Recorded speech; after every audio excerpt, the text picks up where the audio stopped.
செல்போனில் பார்த்தீங்கன்னா நாம் கான்டாக்ட் பண்ணுற அந்த சந்தாதாரரை தொடர்பு கொள்ள முடியல அப்படின்னா ஒரு கம்ப்யூட்டர் ரெக்கார்டர் வாய்ஸ் ஒன்று வரும். நீங்கள் அடிக்கடி கேட்டிருப்பீங்க, இந்த சந்தாதாரரை இப்போதைக்கு தொடர்பு கொள்ள முடியாது, தயவு செய்து சிறிது நேரம் கழித்து தொடர்பு கொள்ளவும் அப்படி ஒரு கம்ப்யூட்டர் ரெக்கார்டர் வாய்ஸ் ஒன்று வரும்.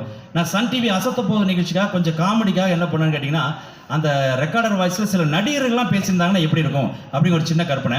முதல்ல பாருங்க, அகில உலக வில்லன் நடிகர் திரு ரகுவரன் சாரோட டோன் அதில் ரெக்கார்ட் பண்ணி வச்சிடறாங்க. ரகுவரன் சார் வந்து அந்த செல்போனில் பேசியிருந்தாருன்னா எப்படி பேசியிருப்பாரு? இதோ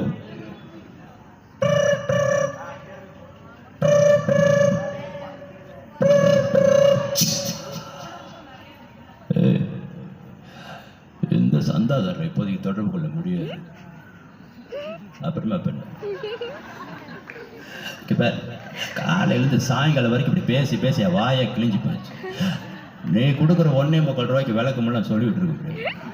அப்புறமா பண்ண இங்க தொந்தரவு பண்ணிக்கிட்டே இருந்தேன்னு வச்சுக்கா, செல்போன் டவர் கடியில் பாம்பு வச்சுருக்கேன்.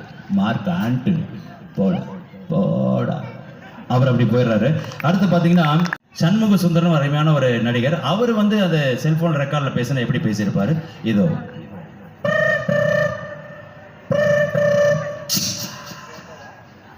அக்கா, இந்த சந்தாதாரரை இப்போதைக்கு தொடர்பு கொள்ள முடியாதக்கா.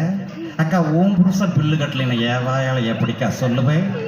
அக்கா, ஒரு நாளைக்கு 1000 பேர் இப்படி கால் பண்ணி வாயே கிழிஞ்சு போச்சுக்கா பேசி பேசி. அக்கா, ஒரு இன்கமிங் கால் அவுட் கோயிங் கால் மதிக்கிறதாக்கா மரியாதை, மதிக்கிறத மரியாதை. அக்கா, இப்போ இந்த காலேஜ் பிள்ளைங்க ரொம்ப மோசக்கா, அவங்கவுங்க செல்ஃபோனில் மிஸ்டு கால் விட்டாங்க, இப்போ அடுத்த செல்ஃபோனை வாங்கி மிஸ்டு கால் விட்றாக்கா. அக்கா, சார்ஜ் இறங்கிருச்சு இல்லை. நன்றி நன்றி நன்றி.